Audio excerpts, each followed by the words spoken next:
So, Mr. John Cavanna, the gauge that I've been working on for you, it had a broken spring. I don't know if I did that or if it came that way, but we're transplanting the spring, this hairspring, from another gauge, thanks to Keith Sternberg for sending me that when I asked him to. We're transplanting a spring between a good movement and your movement to keep everything original. So I took this arbor and I drove this taper pin out, and you can see how a gauge spring is held inside. It's stuffed into the hole with the taper pin.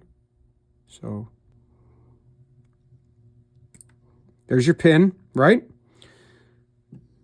And you see now the spring is free to come. There it goes, right there. See that?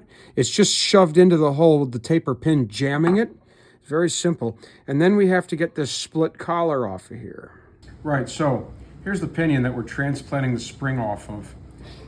We got the split collar off. All it means, all you have to do is take a very specific little tool, spread the collar, and then pull it off, right? Because the collar springs back into shape and hugs the shaft. But because this is an old style pinion, we're moving the spring to, which you put the spring through with a taper pin, right? You see the collar is no use for something like that. So we're gonna have to remove the spring very carefully from the collar, bend an end onto it, and then put it in with a taper pin.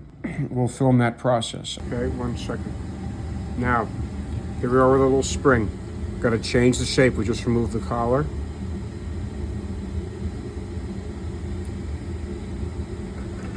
So with the greatest care,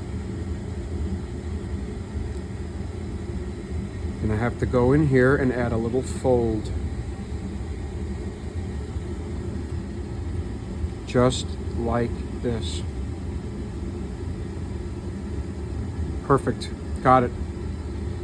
All right, so now we're going to add this spring that we just modified to the original pinion to save it. That's the big end of the hole. That's the small end. So we're going to go big end first, obviously. And we might have to tease that guy in there.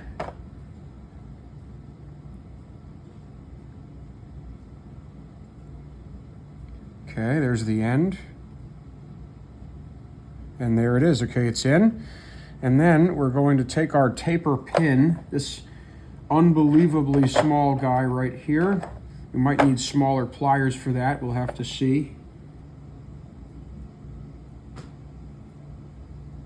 So this just have to be super delicate and careful with rotating the pin helps as you put it in.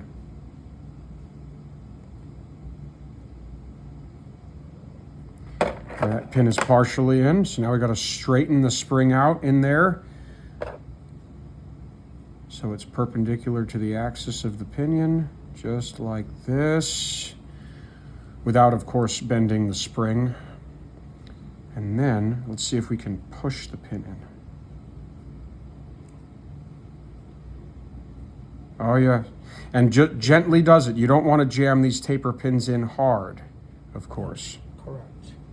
Because you have to get them out later, you know? And if you don't want to bend the spring, don't let Tommy Two Thumbs touch it. Right.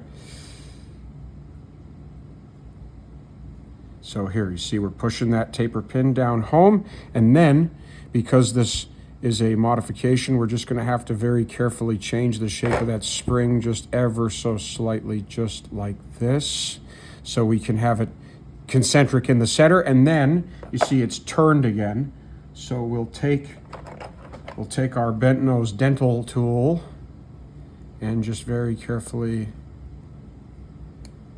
grab a hold of the end and turn as best we can.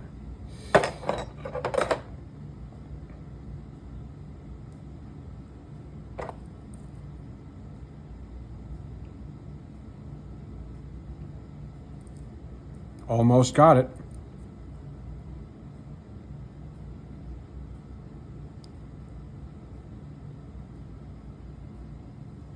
Oh, went a little too far. See? The gentlest touch. So if you want to do watch and clock making, this is how. All right, that there is pretty well. I'm going to send you to Switzerland. Yeah, my friend Jonas is already working on that. Is he? Oh, yeah. It's What, pretty sending funny. you to Switzerland? Well, just doing more work over there. Switzerland and I have a lot in common, strangely enough, at least in terms of mechanical engineering. There we go. All right, that's that. Okay, now we're going to put the thing in the mechanism. And this part is much simpler, so of course we have to go. All right, so now we're going to put the whole assembly together as best as we can here.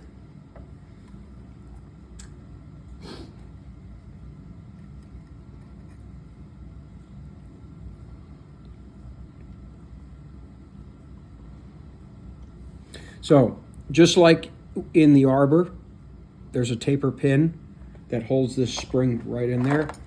And this is that pin. Does that quadrant have to be positioned in any certain particular place? Yes, it does. And once the spring is in there, we're going to do that. We're going to very gently skip some teeth.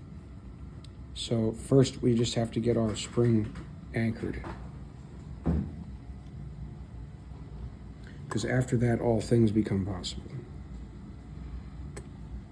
There we go. Just drive that in there very gently with a flat.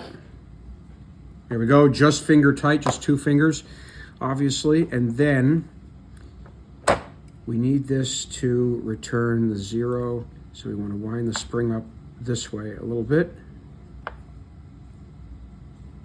Yeah, I'd say that's that.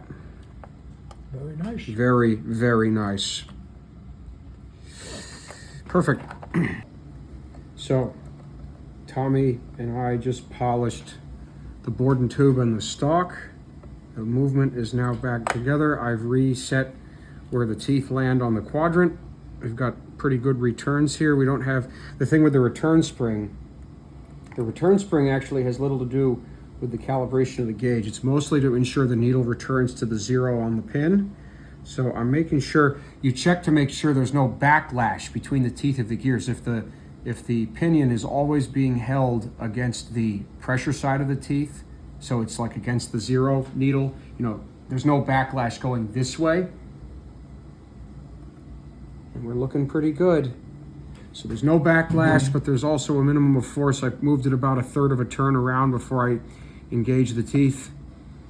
And now I think we're ready to reassemble. So here we are. I'm just putting the holes in the body of the gauge to mount this engine turned plate that's going to make this gauge so pretty. It's going to go like this, and the movement goes in front of it, and then I skeletonize the face. So this kind of plain Jane gauge is going to be something absolutely beautiful. And right now we're just tapping these 440 holes for that plate to go in there, and then we're going to sterilize clean the inside of this because a gauge has to be absolutely laboratory clean when it goes together in order to continue working right for a good long time. What's this for, a biotech company? Steam locomotive, even more important. All right. So here's that backing plate I was telling you about. Pay no attention to these screws. They're just fit-up screws. We didn't have any nice brass slot screws today. There goes the stock there, right in place. And then look at this.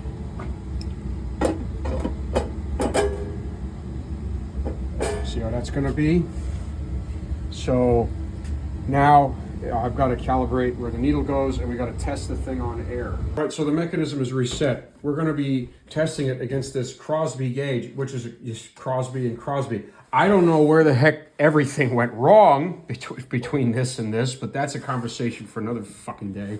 But anyway, I've reset a lot of the things in here because whenever you do work to the movement of a gauge that sort of moves things around, you always have to recalibrate it and reset it. And what you want is the slightest bit of outward pressure on the end of the board and tube should move the needle. You see that? But when you let go, the needle should always come firmly back to rest on the pin.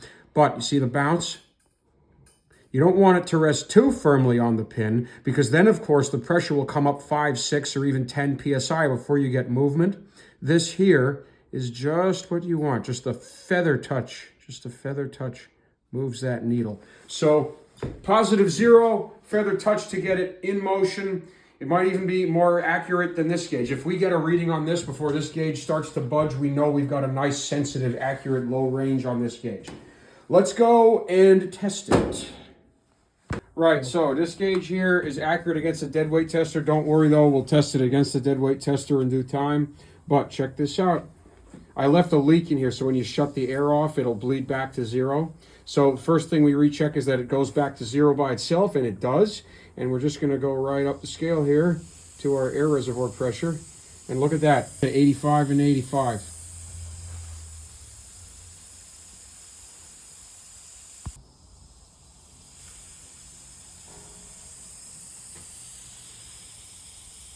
Exactly the same.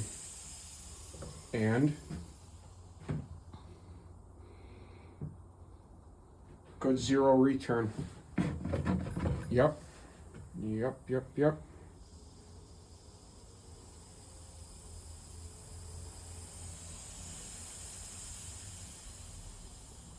Let me do that one more time. Repeatability, of course, is important.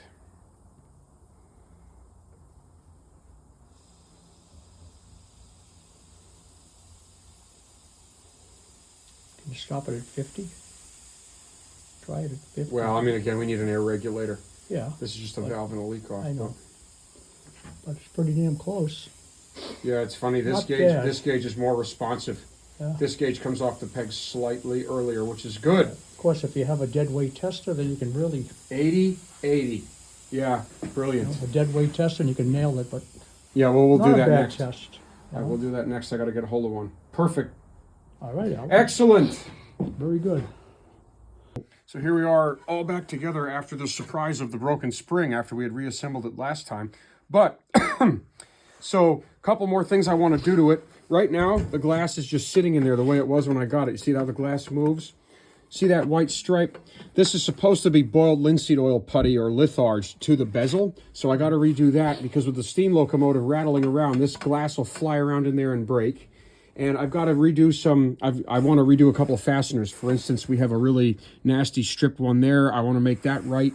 And a couple of the screws that hold that swirl plate behind the movement are just cheap Home Depot screws. I want to put nice brass McMaster car type ones in there.